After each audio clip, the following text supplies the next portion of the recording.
Hey everyone, welcome to the Love Beacons discussion this week, and Lynn's here in my home. I've set up a little studio for us, and welcome to Roger who's on the call. So we're going to have a general discussion, and we're going to also talk about the up and coming elections as well. So shall I do an alignment? Yes, please, yes. Oh, and here's Simon and Julie. Wonderful. Just wait for them to come on. Hi Simon, hi Julie, welcome. So we've set up a little studio here in my home. I'm just going to do an opening alignment, and we're going to talk about some sort of major topics. So, and then we'll come to everyone. So I'm just going to mute all participants, but you can unmute yourselves. Okay, cool. So as always, it's a really good practice just to fully land in the space with these calls, and a really good way to do that is just by calming the nervous system with 3 long deep breaths in through the nose and blowing out slowly over the bottom lip.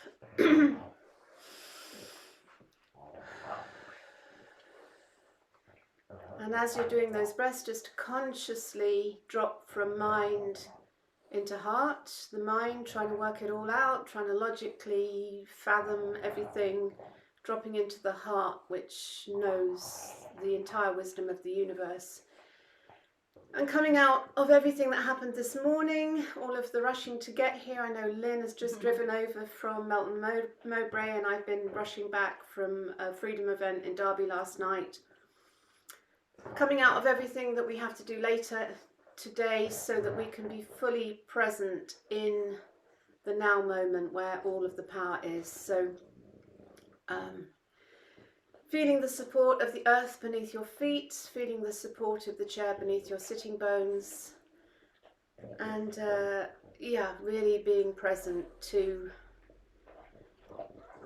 what is and what is coming up. So it's been a big week for stories, and there's 2 stories that I particularly wanted to touch on, but did you want to start with anything then? I know you've got I'm supporting my heart chakra, yes. It's a little bit coffee at the moment, sorry about that. But no, carry on with the main stories. That's yeah, so there's a couple of really big things, and this always happens to me when I drive home and I'm listening to Radio 4 just to tune in to what's being dished out.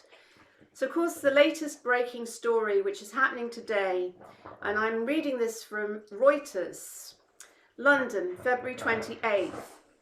Britain is descending into mob rule, and police will do more to protect the country's democracy, Prime Minister Rishi Sunak said on Wednesday, after the government announced extra funding to keep lawmakers safe.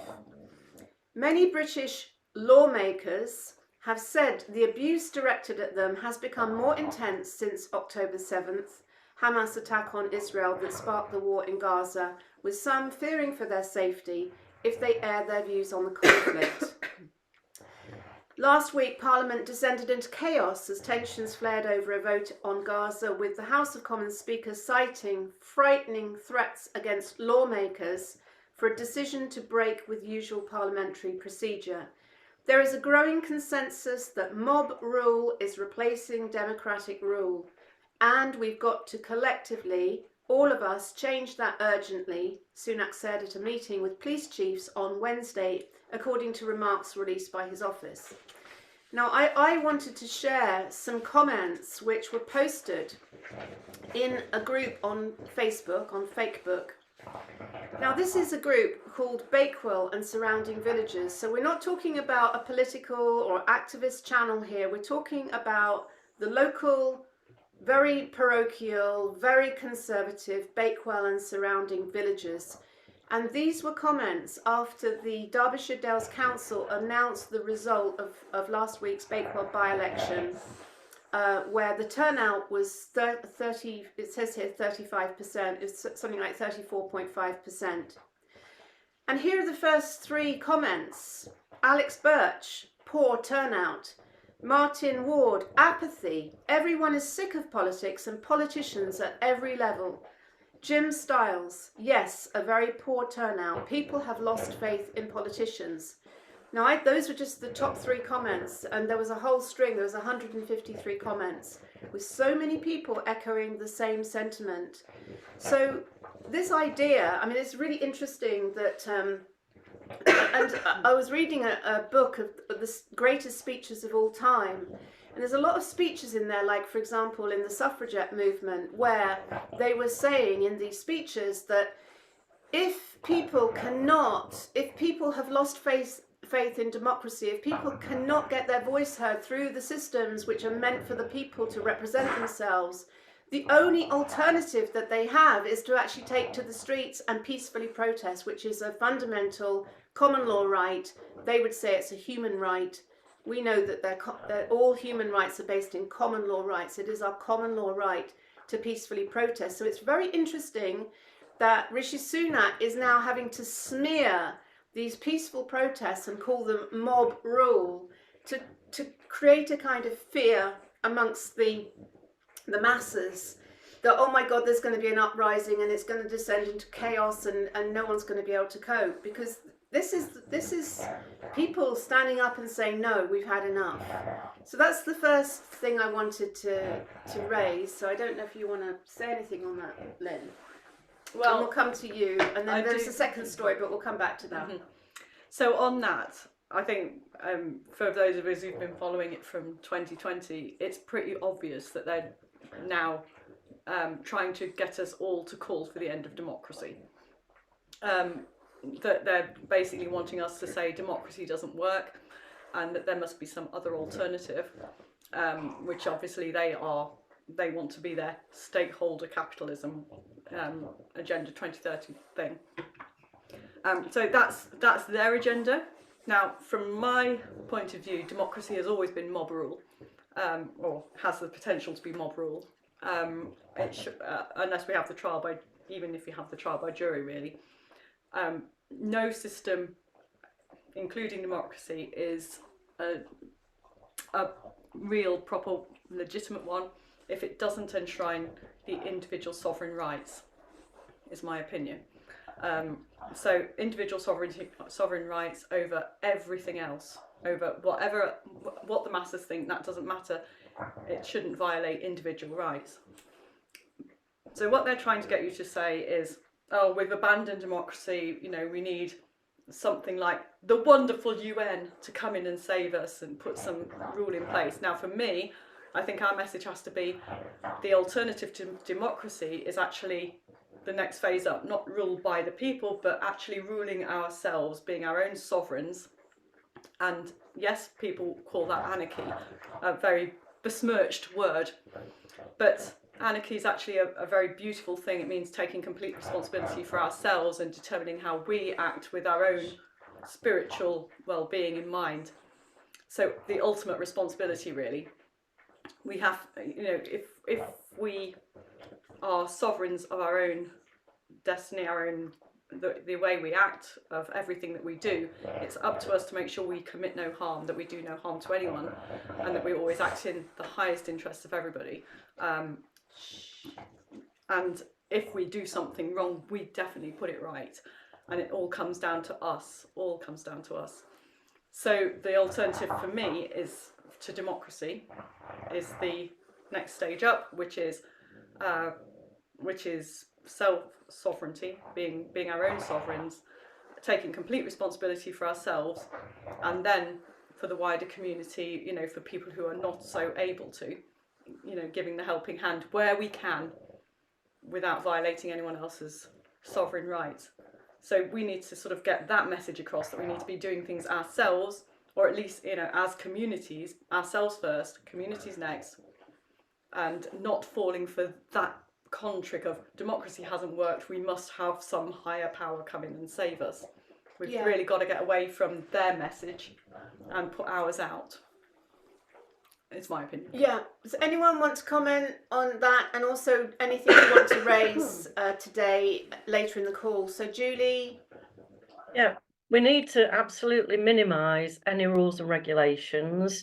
Every person is different, and we need to support people as much as seems right to be able to be integrated into their own community and into the sort of other communities and national community. And this impression that they're trying to give of mob rules, that's just showing how many people are realizing what's wrong about what's happening. And so it is a very positive sign, but we've still got some chaos to go through before we actually come through it. And we've just got to keep being peaceful, positively asserting, and keep voicing for people as best we can. So thank you very much, both of you, for all you're doing. Thanks, Julie. Roger, you've got your hand up. Do you want to unmute?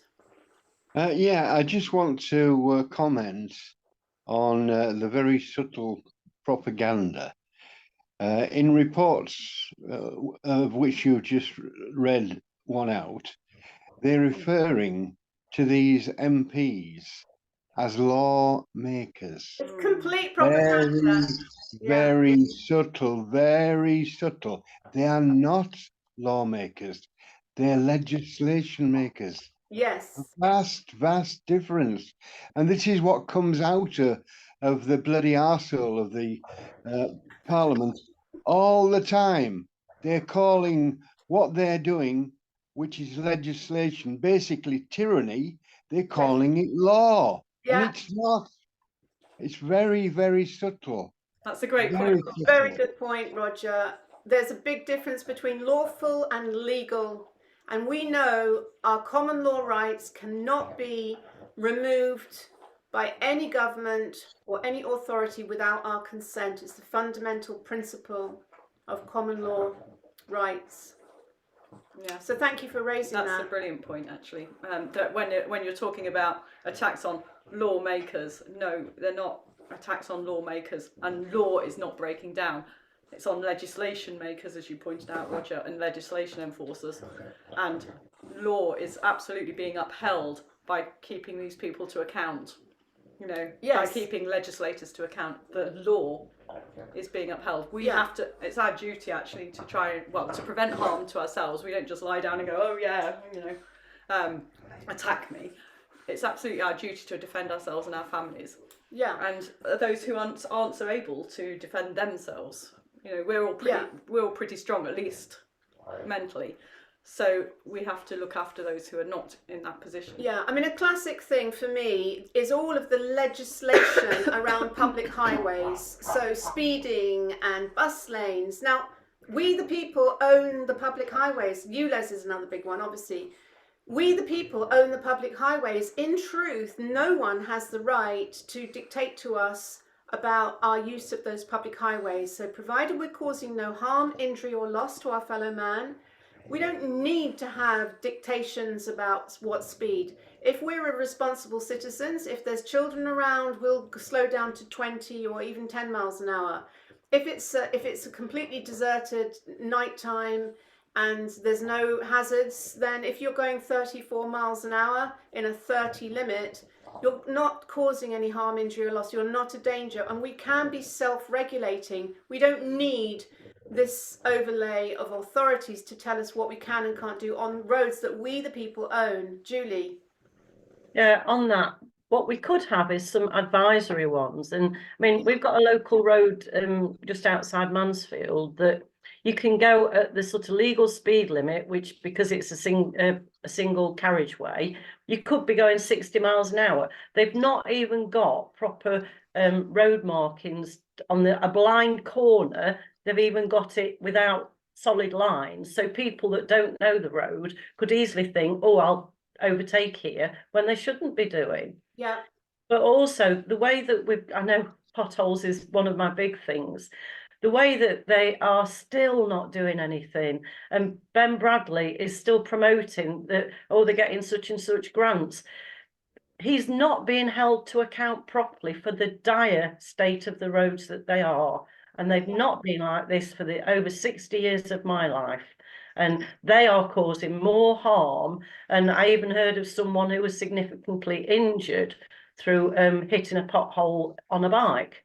Yeah, and we heard, Carrie was telling me of someone who died because they hit a pothole. You know, he'd been doing the same road for 70 years or something. This old chap.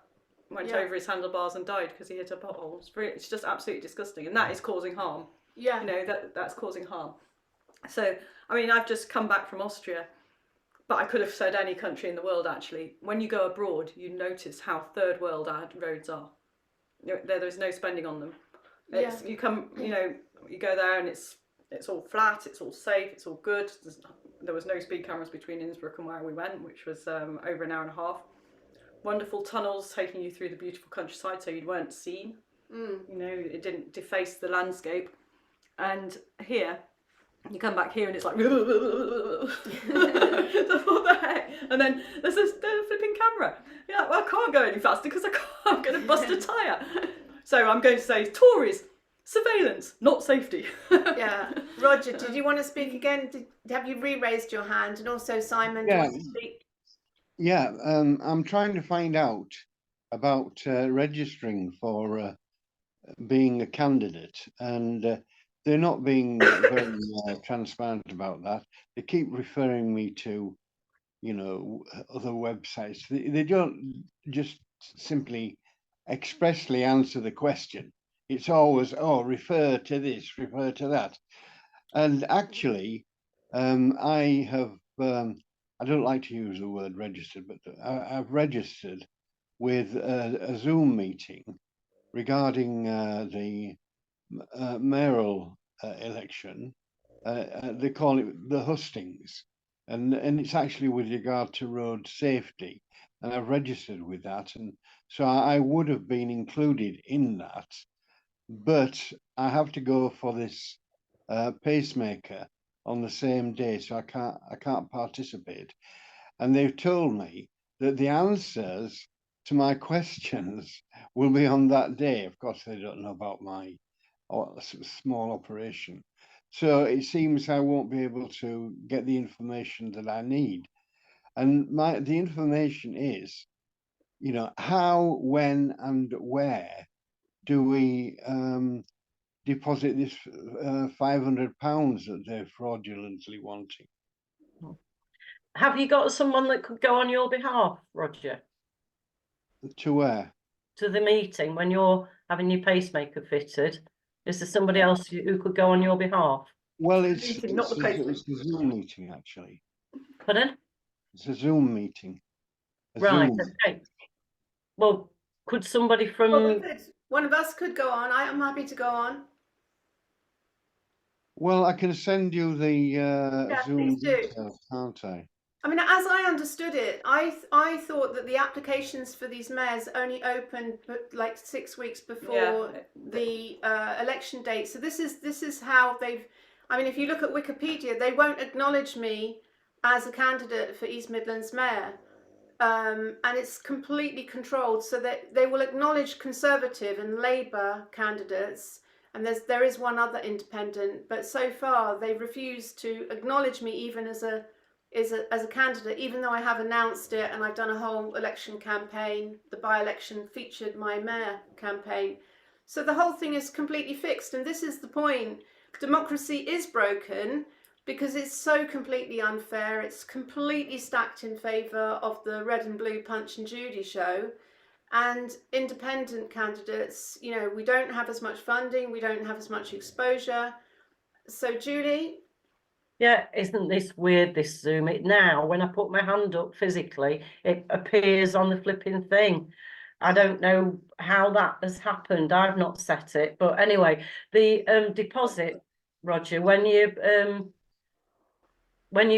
put your candidacy forms in, you will be asked then to pay the deposit. And I can remember I had to pay it, and yeah, they just talked me through it at the time. Yeah. So Roger, before the call you wanted to get clarity about campaign donations, so let's cover that point off now.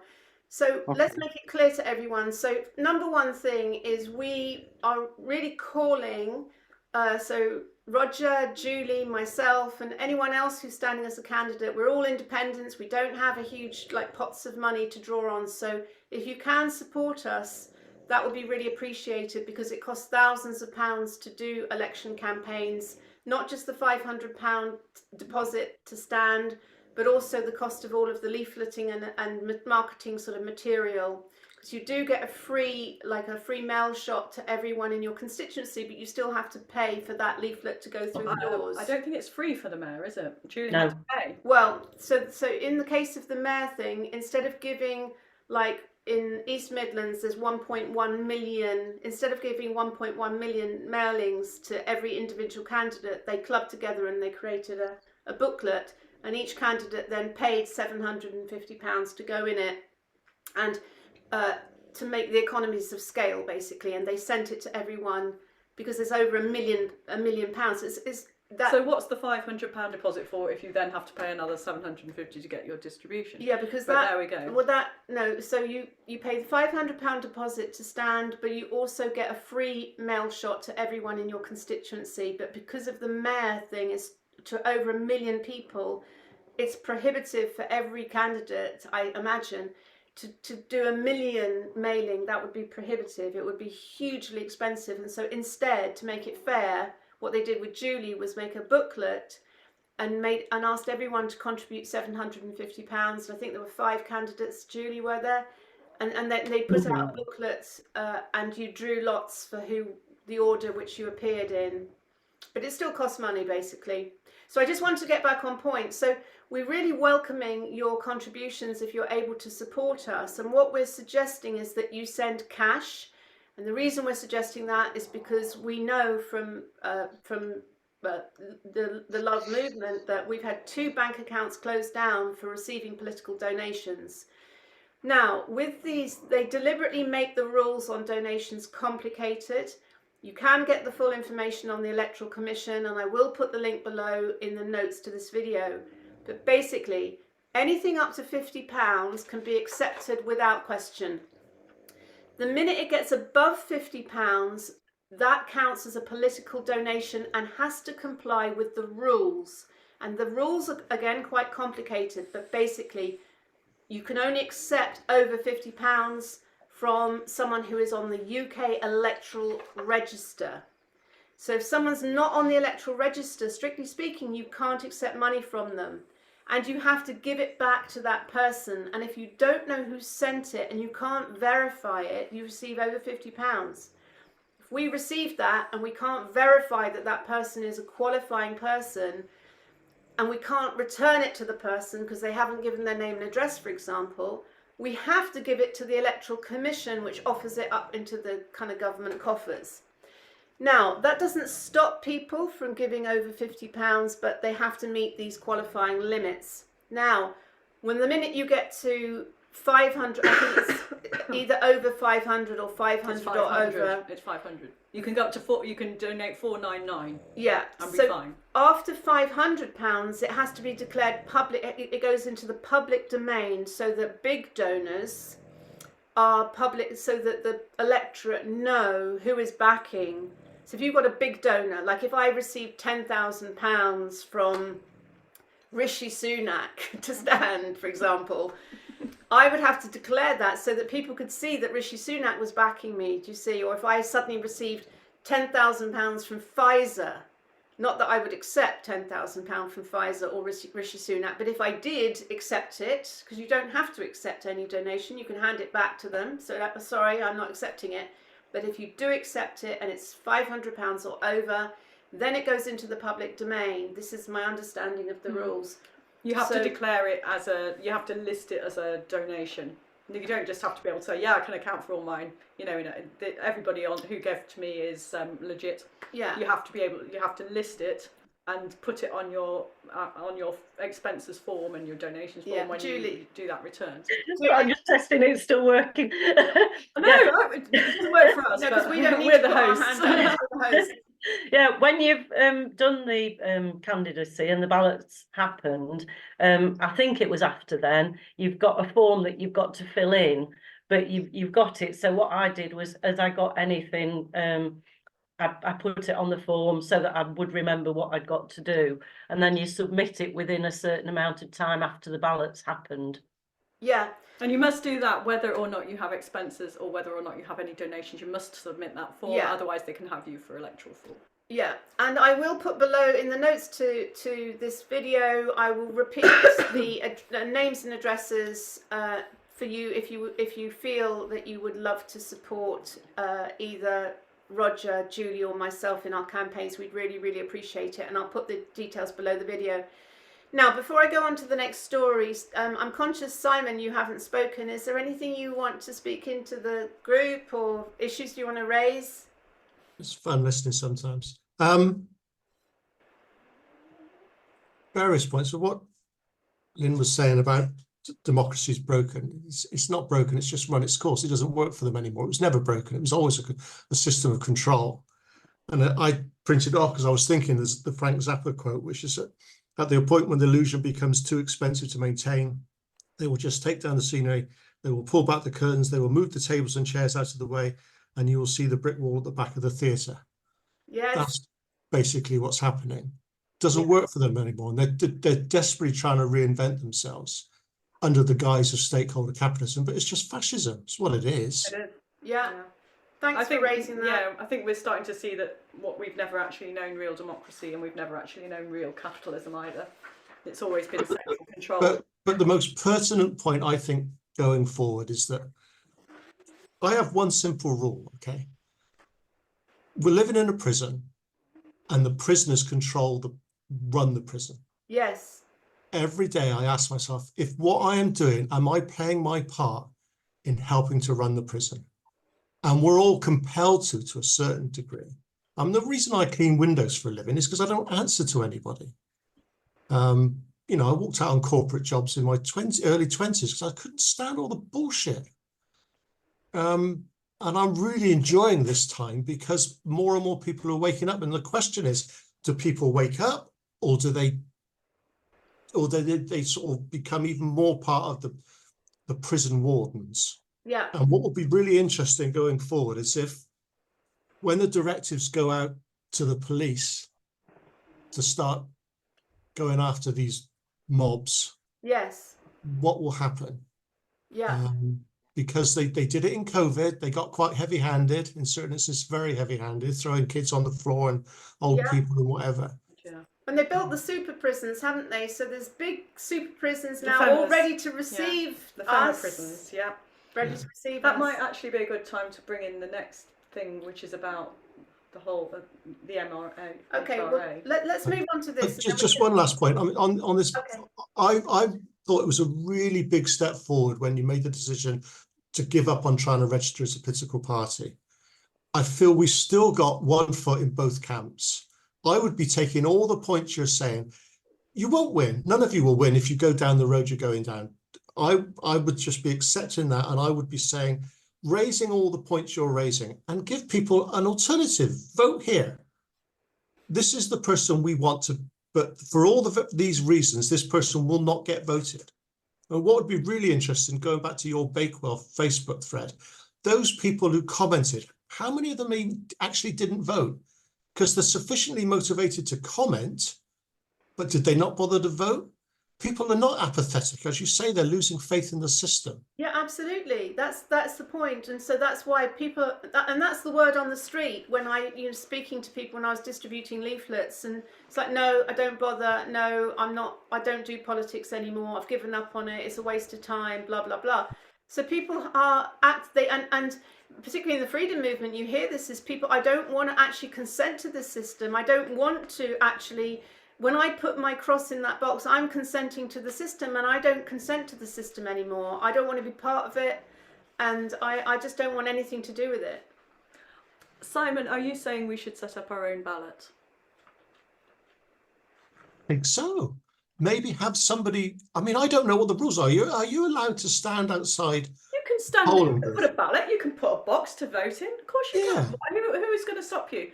Why can't we do that? We're setting up our own ballot, because all this thing about how much you can donate, that's their rules again. Yeah, absolutely. They have got certain rules about how close you are allowed to be to the ballot place. But that's only if you're a candidate, I think, is what you're saying. If you're a candidate, you have to. But if you weren't a candidate, you could run a parallel. What you're saying, Simon, I think, is you could run a parallel campaign with a ballot outside on the street, as you could be with a sandwich board and just accepting a separate ballot, which is like a none of the above. I mean, it's quite interesting seeing the spoiled papers on the count.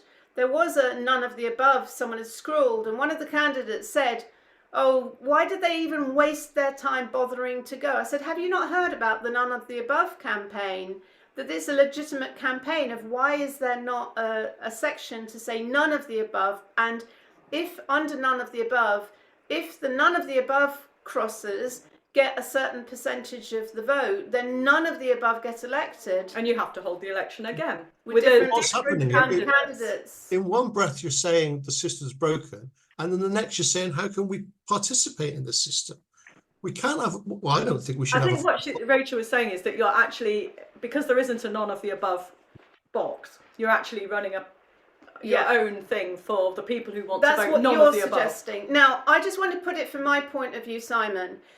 The reason why I have stood as a local election candidate is because I believed it was a very powerful way for me to get alternative messages to the people within my area, which they could not access, would not be able to access through tabloid newspapers or BBC or mainstream. And that's why my leaflet was absolutely pulling the curtain back on the theatre and showing the brick wall behind.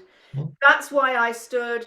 And that's why it was an act of devotion for me, because I knew I wouldn't win. I didn't do it to win it. I'm not doing East Midlands Mayor to win it necessarily. I'm doing it to expose the corruption and to expose the master plan, why they're introducing combined county authorities. Now, if there's a better way to do it and there's an alternative way, in addition to standing, let's do a parallel election, great. But it takes people to actually do something, to stand, to push the leaflets through the letterbox, to actually make that stand, to be prepared to stand as the candidate or to do the thing. But to just pontificate about it is not, it's just pissing in the wind as far as I'm concerned. no, absolutely. So my view is that there are, that this is one strand. The Democrat, we are using their system, if you like, to A, get our message out about the alternative system, and B, if should any of us win, we are able to pass and interrupt,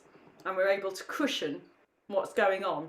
And the system is falling. I have absolutely no doubt that the system is not going to be there in a few years' time. Now, the thing is, it can be done in a chaotic way, or it can be done in an empowered way. So if we use this opportunity, and for a lot of people, elections, even subliminally, have some sort of legitimacy, so they're more likely to take notice of you if you're a candidate than if you're just someone ranting on a street corner. So this is an opportunity for us to say that the system, as we know it, is a little bit broken. We don't even have to say that, but we can say, look, there's this better way. There's this better way. There's this way of cooperatives, of private members clubs, which I think are both your contribution. There's this better way of doing things. We can grow our own food. We can grow it as communities. We can have mixed farms. We can have our own healthcare, which doesn't involve poisoning people and is not dependent on farmer. And we can put all that as a message out there. It's sort of almost a subliminal programming for what's coming.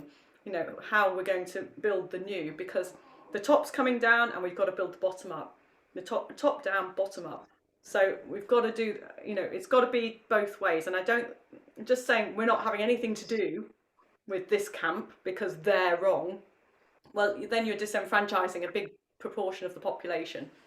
People that are looking, know there's something wrong, but they just don't know what the alternative is because they've, been very, very programmed. Yeah, all through school. I mean, you saw that test, didn't you? I was, there's and then we'll come to you, Roger. I just caught a clip on Tess Lowry's WCH website, and sometimes they have little video clips, and this was quite a long one, but it was talking about the mind programming that governments have been using on us for a long time, and it was extremely subtle. You wouldn't, things that you wouldn't have guessed. And they took they took 3 influencers, YouTube influencers, people whose life is about influencing people. And he's gave them you know, acted like he wanted to be an influencer and just wanted some tips. But he gave them each a bucket of mundane objects, really mundane, and some different settings around this sort of barn that they could take their photographs in. And they all went away, did their wonderful photos, made themselves look glamorous and everything, and came back. And when he asked them to pick out one out of their thousands of photos that they'd just taken, pick out one photo and a hashtag. And what they, every single one, the three of them, all came out with the ice cube tray across their face, sat on a swing that shaped like a watermelon, and the hashtag tray, as in tray, cool. And they're like, how did you make us do that? How did you make us? And what he'd done is, as he was talking to them, he'd just dropped in little words like, you know, oh, do you remember the song Ice Ice Baby? You know, do you remember that? Anyway, there's a, if we look at this, you know, oh, Trey Chic, he'd said, Trey Chic at some point, and something about swinging, the swinging 60s or something like that. Very, very, very subliminal. And with just those few cues, they had all chosen the same picture, and, you know, they'd gone with the group think. It was that easy to do. This is how the stage hypnotists work, how they get you to do what they do, and they've known it for a long time. They've known it since about, I think there was a book written in the 40s that was all about mind control. Behavioural psychology. It's about following. We're very, very programmed to follow the pack, because that's where we're safe. And the more in danger we are, the more we group together as the pack. So what government does is make us feel obviously very unsafe. They also try to shut down. They also shut down the brain with coffee. Coffee's a big one, which shuts down the frontal lobe. Looking at the TV screen, and I know we're doing that now a bit, shuts down the frontal lobe. Within about 20 seconds, you're not thinking. You're actually in a zombie state. You're using less of your brain than when you're asleep, when you're watching TV. And what was the other one? There was alcohol, there was caffeine, there was all toxins. Anyway, there was Fluoride. Yeah. Well, these were the ones that government was getting you to do to yourself. So if you look in every film, in many, many, many, many scenes, almost all of them, there are several images of coffee. They really want you to drink coffee because it shuts down your frontal lobe. So there's all this mind control that's been going on for a long time. So we have to do it the other way around. We have to subliminally drop the new paradigm. It's pattern interrupting. That's, if you can pattern interrupt and you see it, it comes out of unconscious awareness into conscious awareness, and then you collapse the illusion because you've seen it. And so it's then like, oh, there's another cup of coffee. There's another one. Yeah. And then, oh, look, they're doing it again. Yeah. It doesn't have the power that it does when it goes through your subconscious. Your subconscious is all about keeping you safe, which is about making you act as the pack. So until you're aware of it, you can't do much about it. Let's just go to Roger and Simon. Roger? Well, I just wanted to say, fluoriding yourself is self-inflicted by toothpaste. Yeah. Well, and often in the water supply as well now, Roger. There's only one water that doesn't have. Well, yeah, but that's of a lesser danger than cleaning teeth, isn't it? Because everybody. You can choose fluoride-free toothpaste. I have fluoride-free. I've stopped fluoride. People don't. People don't, though. Yes, you can. I agree. I know that. Awareness through things like this, drip, drip, drip. When people are aware, then they start switching. So we need to be like model. We need to be setting, showing it, showing by. I mean, do you still use fluoride toothpaste, Roger? Well, I've hardly got any teeth. So I would highly recommend Richard Love's recent video about something to do with we're not being told what really makes us ill. And they do talk about fluoride in that and about accessing spring water. But of course, even the fields and everything are being so chemicalized that even different waters will be getting. But also we need to be in that place of love, not fear. Raise our vibration as best we can. Yeah, your vibration can blow it out. You know, it can just blow out these toxins. Yeah, and it can cleanse water as well. It can alter the. Oh, there was an interesting experiment with water. Yeah. You know the lady who does the crystallography, takes photos of the water crystals. Vina Austin. Anyway, she put water next to the Wi-Fi, and then froze it and found these very disrupted patterns in the water, in the crystals. But then what she did was she not boiled it, she just melted it and did it again. And it became less disrupted and less disrupted. The water learned how to cope with it. It's amazing. And our bodies are mostly water. We can learn to deal with all the crap they throw at us. We really can. And we can just get it out of the system. Simon? Yeah, I'm just thinking whilst you're chatting there. I mean, are we saying our objective is to disrupt the system, not to win? Well, I think it's not an either or. Personally, I think more and more. You know what? It's not an either or. It's how evolved the population is. I mean, if we won, for example, and became prime ministers, because I don't think there should be one. If that happened, I'd sort of see it as a halfway house. Not a failure, but it would mean that the country wasn't yet ready to go back to sovereignty and local communities. It was needing that extra bridge to bring down the system. So, I mean, either way is fine by me. I'd rather that we didn't have the system at all. Well, like I said, I'm thinking whilst we're talking, I mean, it just occurred to me, one option maybe would be to have a campaign which is all about this planned interruption, but behind just one candidate in one seat. I mean, I was really hoping this thing of, finding the deposit for everybody right across the country, but the time's against us for that now. We need to keep dropping seeds in as many places as we can. But can we do that by focusing on one candidate, one person actually stand? I think you can with the mayor, I think I think it's changed now with the mayors coming in. I do think you could do that, Simon, with the mayor campaign. Or even a police commissioner's campaign. I honestly think, because you might find that there are fewer people wanting it and fewer people realising the importance of the mayor campaign. Most people focus on the general. The mayor stuff is actually really, really crucial, because that's obviously the way they're going to bring in Agenda 2030, all the unpopular things that the politicians want to shy away from and want to say, oh no, it's nothing to do with us, it's the regionals, they're the ones doing it to you. They don't want that responsibility. And also, Simon, could you explain who you're thinking of a one candidate that we're going to focus on? What do you mean by that?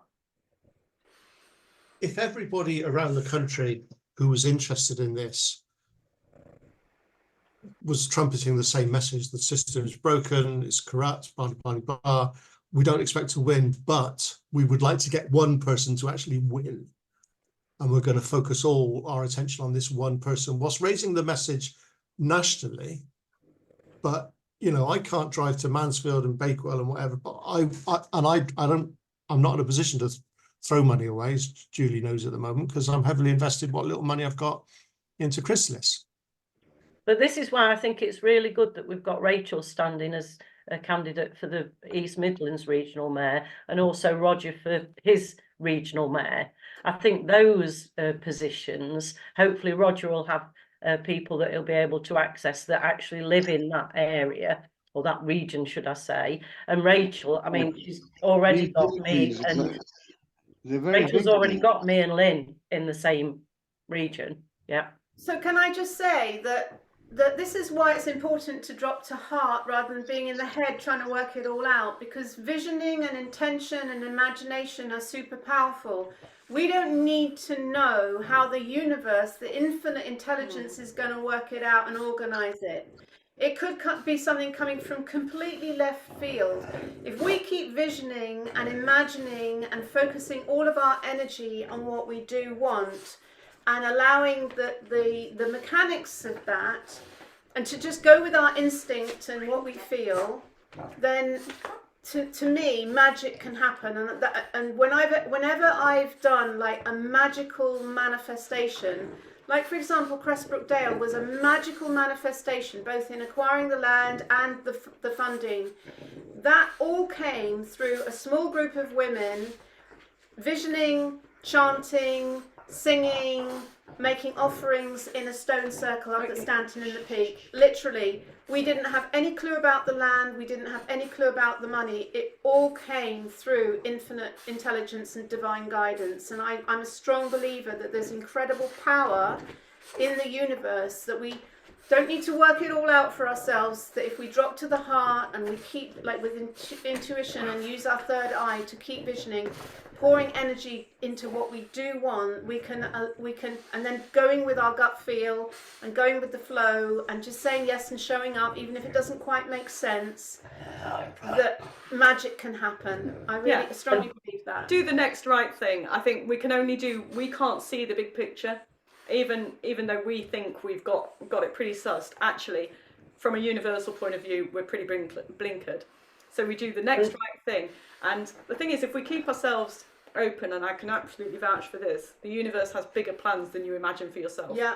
That if you open it up, the universe will, if you limit yourself to, I want this, I want to be an MP in Westminster, blah, blah, blah, blah, blah, blah. That's a very, from a universal point of view, very limiting. The universe could have a much, much, much bigger plan for everything. It could have upturning Westminster easily. Yeah. It could have a global movement that sees the whole world moving at the same time. A one world government. No, strike that thought. A one world non-government where everybody, I think this is happening globally. This is the first time that these things have moved in such synchronicity across the globe. Like a unity consciousness. The unity consciousness is really strong at the moment. So I'm also amazed how Andrew Bridgen is coming to the fore in lots of different groups that I'm in. I was on a Conscious People's Network meeting this morning, and he was mentioned there and very positively from people throughout the world, not just in the United Kingdom.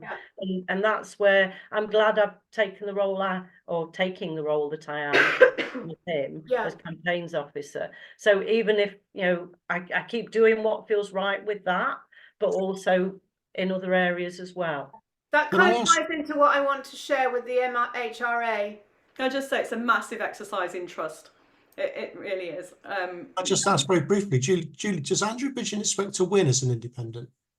Well, we're putting him forwards as Prime Minister, and this is what we're after. And you'd be amazed at how many contacts he's got globally. He is winning, as far as I'm concerned. He is winning. Yeah. It's not. It doesn't need to actually become Prime Minister. He's already winning through his influence. And when he's Prime Minister, we'll be able to have access to help and support him with getting this new system established. And Roger, I really do you want to say something, Roger? I'm just conscious you've got your hand up. Yeah, well, firstly, I'm in agreement with you about the decision of the universe, because I believe that every living thing in nature coalesces to directors. That's what I think. And we as mere mortals alone cannot figure out really very much of what the universe is planning. We can't. And the other thing that I want to say, what I like, is the idea of abandoning the system completely. And I do like the idea of having our own ballot boxes, because on one hand, we're decrying the system, but on the other hand, we're supporting it. It's bloody crazy. What we're doing is crazy. We are. Well, I mean, it is, but on the other hand, we are the bridging generation. The next generation is the one that's going to benefit from this, and we are walking with a foot in both camps to a large extent, and we are trying, to a certain extent you have to do that because you're trying to bring those along with you, and also you're trying to start the new system. So we are being a bit of a bridge. It's not very comfortable. Maybe the gap is getting a bit wide and we're starting to do the splits and we need to jump into one or the other. But yes, we do have a foot in both camps at the moment, and that's not a comfortable place to be. And that's why it's people who are quite strong that are doing it, and those who don't have that strength are either going along with the system or they've abandoned it completely. I just think we are trying not to abandon those who the system has got hold of, who are in the grips of a really malicious, malign system. Yeah, and I just want to say on that point that some of the most powerful light workers and people who are consciously aware, their background has been heavily in corporate or heavily in politics military or something. Military, yeah. So a lot of us have got, like, for example, myself, I've got strong business and corporate background. So I know how the system works. I know how corrupt it is. And so from that place, I can bridge. I'm a hybrid model. I can bridge both worlds because I'm aware of it. I'm not like just a fully spiritual person who's never had any experience of the corporate world or business world or political world, you know. Now, I'm just conscious of time, and I really would like to just raise this last this story because I think it does tie in with Andrew Bridgen, and I think it also does tie in with premonition, advanced thinking. Because back in February 2021, I recorded a video called 21st Century Nuremberg Trials. It was deleted from YouTube, but it's still on Odyssey because I had a backup channel. And in that video, I featured UK Column doing the statistics of deaths post the vaccine rollout and how the deaths were spiking. And also Vernon Coleman, Dr. Vernon Coleman, the old man in the chair, he was crying at the early reports of all of the devastating jab injuries. We won't even call them vax, the experimental injection injuries post the rollout. And he was sitting in a chair crying, and I featured both those videos. And I said in that video, it's time to make individuals accountable. And amongst the individuals that I gave details and addresses and email addresses on the screen was June Rain of the MHRA. And I said, write to her personally, hold her personally accountable under the Nuremberg Code, and write to your MPs. So we now have this story which broke in the Telegraph, which Andrew Bridgen shared. 27th of February this week, MHRA failed to raise vaccine issues. Medical watchdog did not sound alarm over COVID jab side effects, MPs say, as they call for an investigation. Now, on the 26th of February this week, Dame June Rain, Chief Executive of the Medicines and Healthcare Products Regulatory Agency, MHRA, has today announced she will be stepping down in the autumn after following 5 years in the role. So she's basically wanting to slip out of the back door and get off the hook.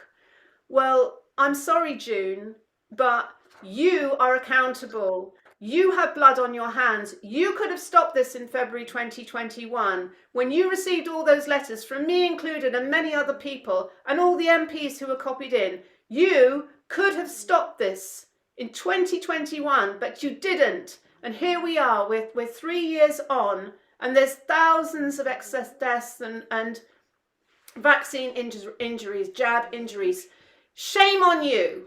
There need to be Nuremberg trials. We need to hold these people accountable. They can't be allowed just to slip out of the back door because it's all of these order followers, just following orders. I was just following orders. Yes, we need to take out the top level of the cabal that is behind this satanic, I don't even know what you call it. Vampiric class, yeah. The satanic agenda that is being for the total control and population of the population and the mass genocide of the people. It's not just the cabal, it's all of that level of executives and chief executives and politicians and order followers who are not questioning a thing and who are just doing what they're told. If that whole level stopped and said, no, we refuse to do this. With the police, with this mob rule thing, the police said, no, we are going to follow our oath. We are here. We swore an oath to protect the people and their property, and we're not going to get involved in political agendas. We're going to stand by the people, which is what our oath said. If everyone said that, if all of the doctors and nurses, and you said this about, there was a statistics about jabs, they all stopped doing these jabs, it would be game over overnight. This is the point we're at and now. We know you know, and you know that we know that you know. So the NHS had a report. I looked at Dr. Cartland's channel, and he was saying that over 70% of NHS workers have not had, in 2023, have not had a COVID or a flu jab. They know. Or booster. They know. And we know you know, and you know we know we know. So you're accountable, and if you're going to, you know, if you keep quiet now, I'm sorry, you're going to find that you're that you're held accountable. It's time to, I think they'll be queuing up to blow the whistle now, and if you're not, that's a bit silly really, because It has to stop. you have to This you has have to- to People you have to turn just whistleblower. rise up and say no, enough. And So yes, I've got my own vaccine issue this week. I've my daughter went to dance school over a week ago, and one of her friends came in. Oh, I just had my jab, and next day came in coughing like crazy and coughed over everybody. Anyway, by the end of the week, pretty much everyone has got this cough, including my daughter, and now me. You know, this is a very clear vaccine shedding thing, vaccine shedding and spreading. And I was just like, you know, this is just not funny. It's really, really annoying. I don't know what they've put in this one. It feels a bit like whooping cough. So, yeah, I'm absolutely furious. My poor daughter, my other daughter, the little one, is, you know, coughing so hard that she's sick sometimes. It's really not very pleasant. And so you'll hear me chewing at the moment. I'm actually chewing nicotine. I've never smoked in my life, so it makes me a bit heady. But ages ago, I read that nicotine displaces the spike protein from competitively, competes for the same binding site, so it displaces it. So I thought I'd give it a go, and actually it does work rather well. It's meaning that I can talk to you without sort of constant coughing, and that I can get a decent night's sleep. So it does definitely help. So, Lynn, when you think of them giving pregnant women the whooping cough vaccination, and that isn't a single vaccine, it's a multiple. When I was doing the public health degree, I'd looked it up, and I think from memory it was about 19 different vaccines in one. It might only be 9 now, but I know it's more than one. And their justification is, well, you know, people are exposed to loads of things all the time. Yeah, but they don't need that on top of that. And it's not, directly into the bloodstream. Directly in, it's bypassing all the normal saliva, the stomach acid, all the linings, all the things that normally protect your body. But you know how they've been pushing the MMR because supposedly people are getting measles. I bet they're going to start pushing the whooping cough vaccination to the pregnant women even more, and to other people even more. And I know when I was on an NHS Zoom meeting, I think it was last week or the week before, it was disgusting that their first priority was, why are people not taking up the vaccines for their children and things like that. And they were trying to vote on priority for NHS money and things like that. And this is their agenda. They just want to keep causing these harms. And if you watch the Richard Vobe's interview about the causes of illness, it's very enlightening, and we need to think differently about everything that we're doing. Well, I think, yeah, but I mean, Rogers. the Rogers okay, but the Oh, yeah. they are Okay. Roger. Yeah, well, actually, just talking about the Richard Vobe's interview, I did read that mighty tome of Dawn Lester and David Parker, and the book expressed the fact that they believed, along with Dr.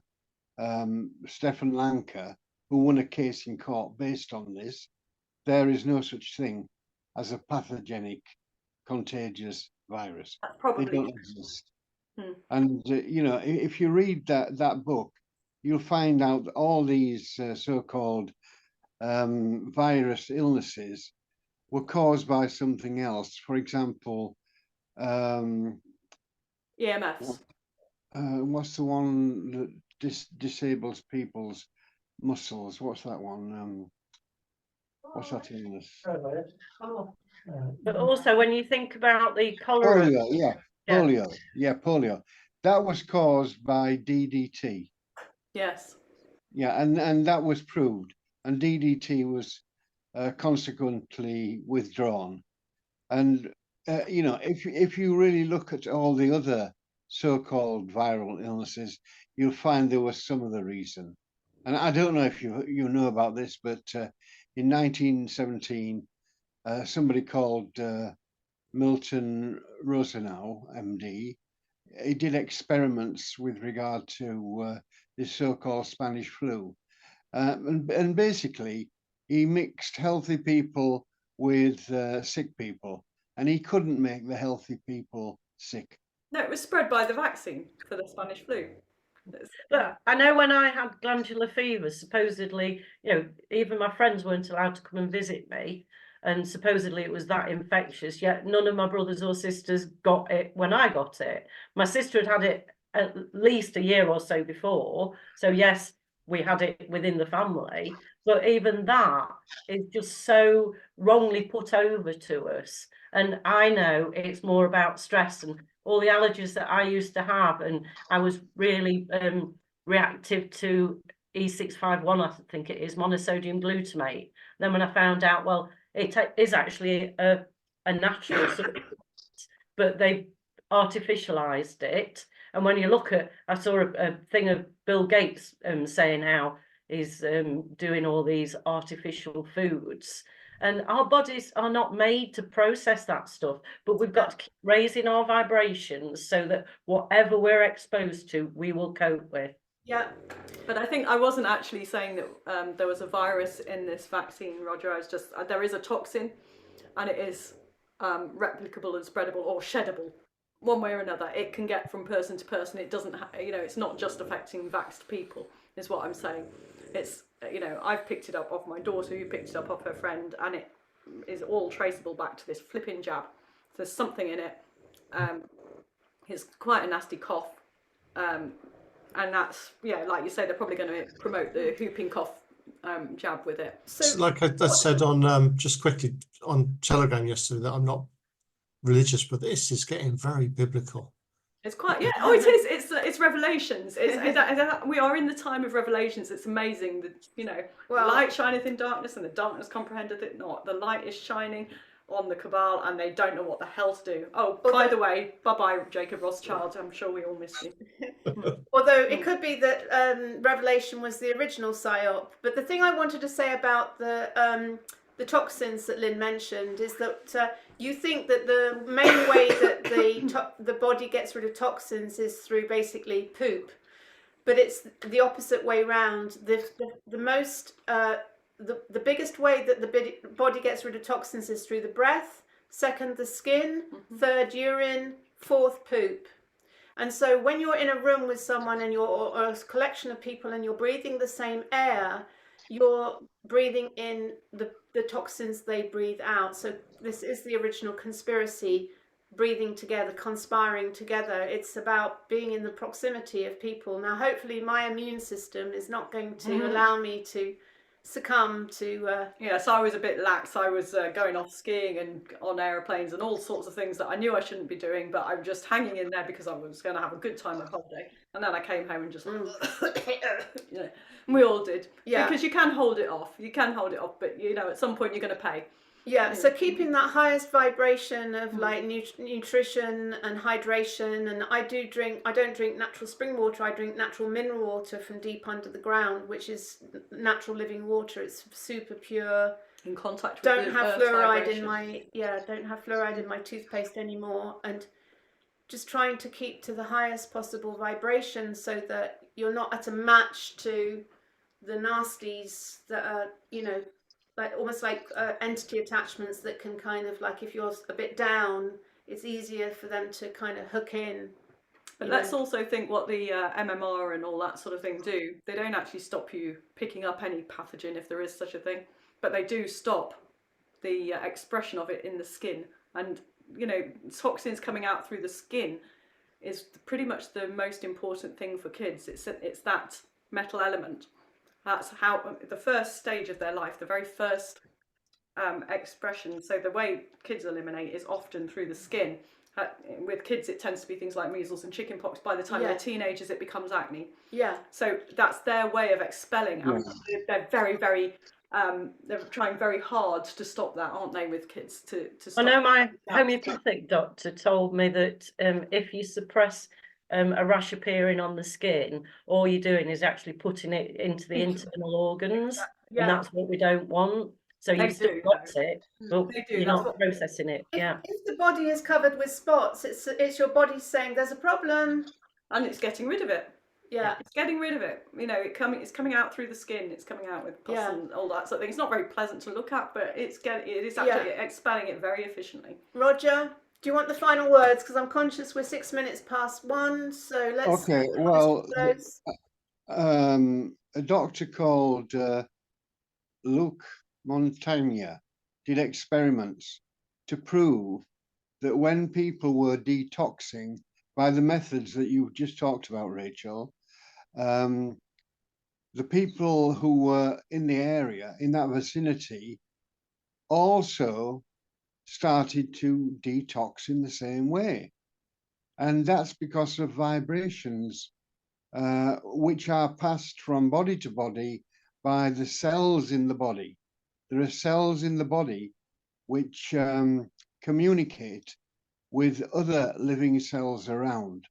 So Which is in fact what we think viruses are. They're packages of dead material from the body. They're not pathogens themselves at all. They're packages saying how. And this takes us to the 100th monkey syndrome, where absolutely 100%. and as we keep getting these messages out, we'll get those 100 monkeys or whatever equivalence that is, and that's the seeds that we need to keep dropping. We are getting more and more people on board. Yeah, absolutely. Any last words, Simon? No, I had to make a special effort to be on this call. I'm glad I did. It was. It's interesting, isn't it? Thank you. I'm just going to say that I think the evidence is all that it's crumbling down. The MHRA is starting to be getting very upset. Someone's jumping ship already. Doctors have stopped taking the vaccines. Rishi Sunak is trying to hang the medical profession out, and also the MHRA. I mean, they're trying to say they didn't know, the MHRA didn't tell them, the medical profession didn't tell them. What a load of absolute. Anyway, so it's the illusion's coming down. We're peering behind the curtain now. Yeah. So we're just gonna ride the wave, surf it, guys. And just surf keep it. going. Just keep going. Enjoy it. It's going to be a great ride. Yeah. It's going to be a great ride. Yay! We're unstoppable. Absolutely. And also just to really be aware that every great transformation and movement in the history of mankind started with a small group of people. Doesn't need millions of people. That's a false matrix program. Don't underestimate the power of small groups of people, or to put that in the positive, let's appreciate the power of small groups of people who are relentless in their pursuit of truth and transformation. And that's the only thing that's ever changed the world, and Margaret Mead said that. Okay, lots of love, and thank you. And we're going to put this out, and I will share it on my channel as well. It feels like an important, powerful conversation. People are watching these conversations. They are inspiring people. And so please, if you're watching this and you've resonated with what we said, please share it far and wide. Let's get the message out. Let's create conscious awareness around all of these things we're discussing.